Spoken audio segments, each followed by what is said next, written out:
Hi guys! Magandang umaga! Good morning, good morning, good morning. Kamusta po kayo? Ayan, isang araw na lang, birthday na po ni Paolo Avellino. Anyway, welcome back po dito sa Gandara SRA Channel for Showbiz Update. Andito na naman nga po akong muli nagbabalik ang nagmamaganda ninyong kachismos at marites nakakimpaw upang maghatid sa inyo ng latest update and fresh happiness patungkol kina Kim Chiu and Paolo Avellino. And para nga po sa gabing ito, ay hindi pala, umaga na pala. Umagang ito ang tatalakayin natin at pag-uusapan ay patungkol nga po dito sa sorpresa ni Chinita Princess mga kakimpaw. Grabe, nang gugulat po si Kimi. And syempre kung paano po itrato ni Paolo Avellino si Kim. Pero bago po ang lahat ng yan, sa mga hindi pa po nakaka-subscribe sa ating channel, maaari lamang na pindutin po ninyo ang subscribe button natin at notification bell na nariyan po sa baba upang kayo ay maging updated at ma-notify tuwing may bago po tayong chika at balita hinggil sa Kim Pao. Basta mga balita na may kinalaman po kina Kim Chiu and Paolo Avellino, sagot na po natin yan. And nais din po pala natin magpasalamat sa ilan nating mga taga-subaybay, subscribers na nakatutok parate sa atin pong daily update sa pamamagitan ng pagbabasa ng kanilang mga komento. So, shoutout nga po at magandang umaga. Ayan, belated happy Mother's Day din po sa inyo. Ma'am Marley Guardique, Ma'am Annalyn Hicapa, at Miss Adelaida Magin. Shoutout po sa inyong lahat. Ayan, sabi nila rito, love you, Kim Pao forever and ever. In real life, road to forever. God bless you both, always, Paolo and Kim. Ayan, may God bless nga po Kim and Paolo. And sana nga, road to forever na ito kanilang relasyon at hindi na po lumiko pa mga kakimpaw. Sana hindi pa po matisod, di ba? Tuloy-tuloy na po ito patungo sa forever. Sabi naman ni Ma'am Annalyn, good morning Gandara, parang ang saya mo Gandara. Ano ba ang balita? Please sagot ang comment nila mga ka-KP. Nandito na ba sila o wala pa? Ako Gandara, ramdam ko wala pa sila. Extend pa sila ng ilang araw para magbebe time. Dahil alam ni Paolo, sasabak agad sa trabaho ang Kim Pao. Ang Kimberly.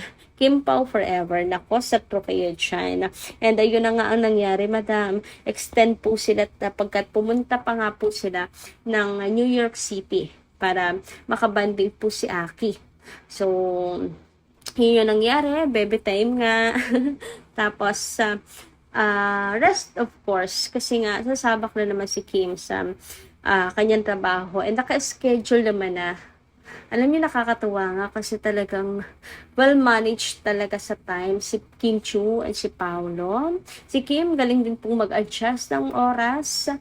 Na po yan, nakaplano na. Sabi nga ni Pao, si Kim po ay talaga nag-a-adjust po ng kanyang schedule para may time sila together. Iba, magmahal ang isang Chinita Princess talaga. Diba?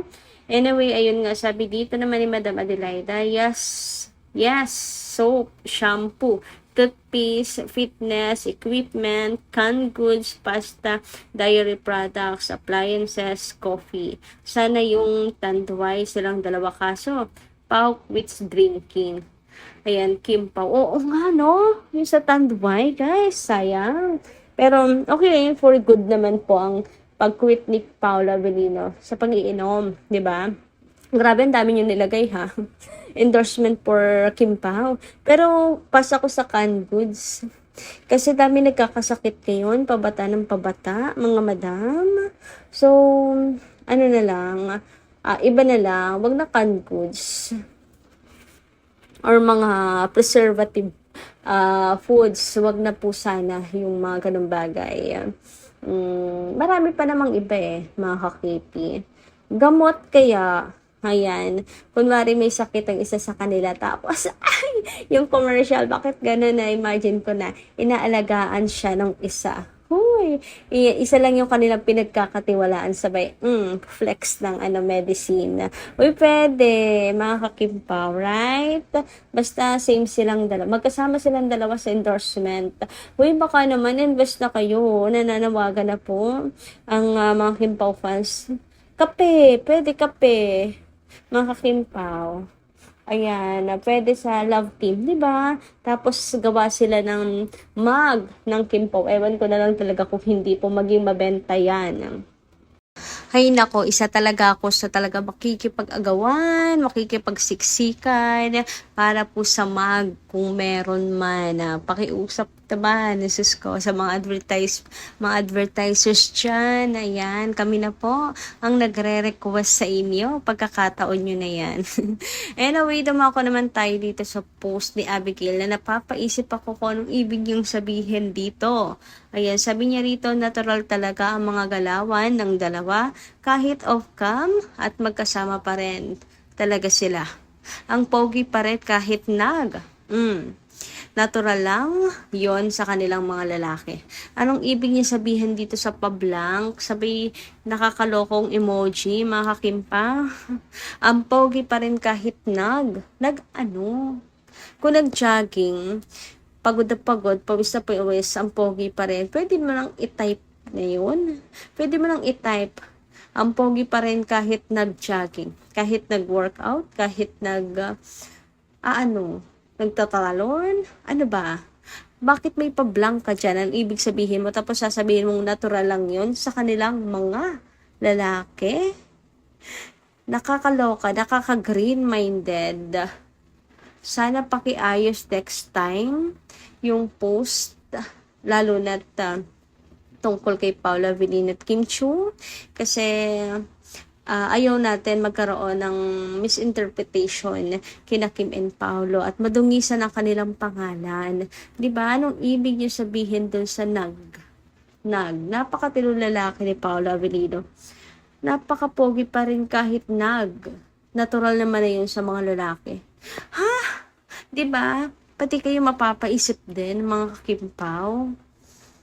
Nawa ay hindi naman po tayo ang maging dahilan para magkaroon po ng pagkakataon ang mga bashers na makahanap ng butas at batikusin pa sina Kim and Paolo. Hindi ko sinasabing negative yung kanyang pablank na yan. Pero bakit pa nagpablank? Ano yan? Fill in the blanks? Salang ang peg for engagement or what? Nakakaloka naman kasi magbe-birthday na lang si Paula Avellino pag overthinking niyo pa kaming lahat. Sana yung mga ganyang post, di ba?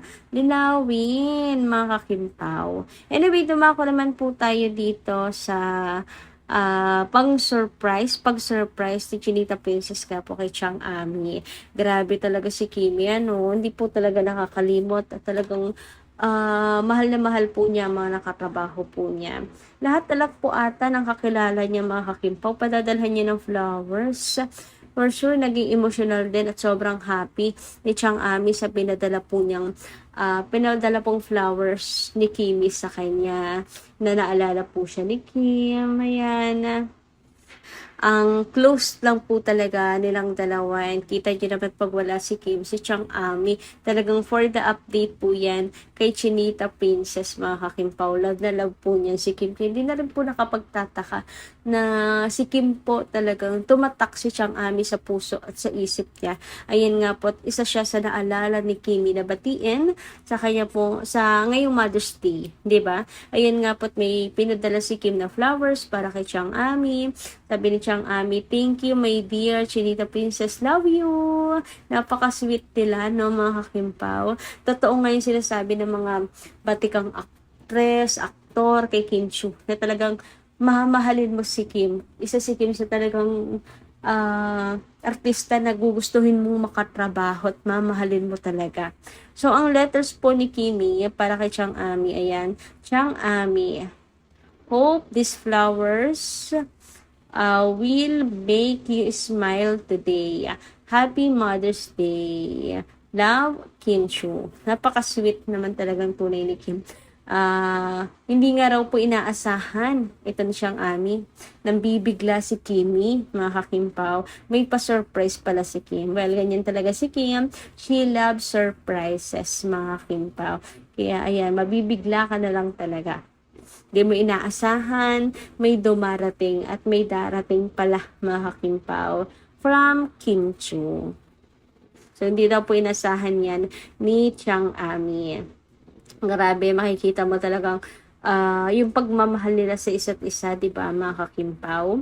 Anyway, dumako naman po tayo sa blind item na mga kakimpaw tungkol nga po dito sa isang aktor na handa na nga daw po na pakasalan ang isang kilalang aktres. Ang tanong po dito, Kim Pao nga ba? Sabi ni Showbiz Buzz, usap-usapan ngayon ng isang kilalang aktor na umano'y handa ng pakasalan ng kilalang aktres kahit hindi pa sila umaamin sa tunay na estado ng kanilang relasyon. Ayon sa mga bulong-bulungan, seryoso na raw ang aktor at nakikita niya ang aktres bilang kanyang forever. Marami ang kinikilig at umaasang magkakatotoo ito, lalo na't kapansin-pansin ang kanilang chemistry on and off screen. Sa ngayon, nananatiling tikom ang bibig ng dalawa. Pero tila may something more na talaga sa likod ng kanilang tambalan. Grabe, lakas talaga. Ayan, Eddie naman nagtatago, Kim Pao. Eddie naman nagtatago, Kim Pao.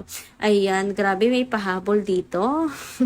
So, Kim Pao nga ba? Aba, Kim Pao na Kim Pao ang description, mga kakipi. Naku, sana'y totoo na talaga at wedding bells na ang kasunod, mga kakimpaw.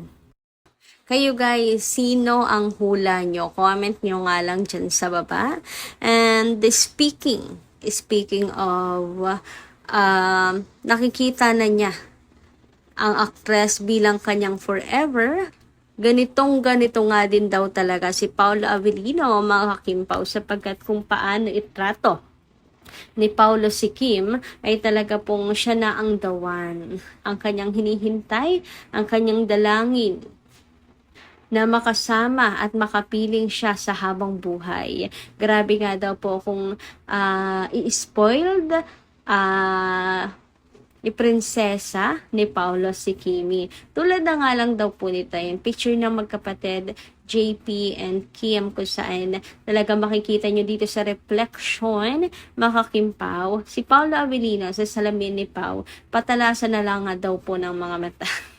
So si Pau ay nagiging instant alalay na pinagsisilbihan nga daw po ang kanyang prinsesa, mga kakimpaw. Ganyan daw po niya kamahal at itrato si Kim. Talagang binibaby niya. Deserve naman ni Kim ang i-baby, 'di ba, mga kakimpaw? At yan naman talaga ang gusto pong maranasan ni Kimi this time, na mahalin po siya ng higit sa pagmamahal niya.